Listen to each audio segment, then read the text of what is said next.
Hi Jen, how are you? Hi, Um, good. I I just had to call you. Have you heard the great news? No? Well, we've been shortlisted for an innovation award at the Retail Technology Show here in the UK. Oh my gosh, no way. That is fantastic news. What exactly have you been nominated for? Do you know that we've got that new packing bench solution that we've just recently installed at a major retailer? Oh yeah, actually that's exactly similar to us to the one that we've installed at a famous Swedish store also. Well, apparently they love the fact it can save up to 50% on traditional packing times, and also that it was much easier for the actual packing bench operators to use.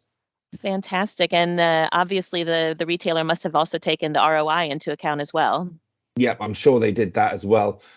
Well, I had to call you to share the news. I'm going to have to dash because there's so much to do before the exhibition starts, Oh, as of you'll probably course. know. Yeah, for sure, for sure. And I bet you cannot wait to get back out there and see people face to face again. No, it will be absolutely great and definitely, and who knows, hopefully we can celebrate with them as well. So I'm keeping my fingers crossed. I will do the same and I'll even hold my thumbs as we do in Sweden. I'll do that too. Okay, you take Cool. care. Have a great weekend. Cheers.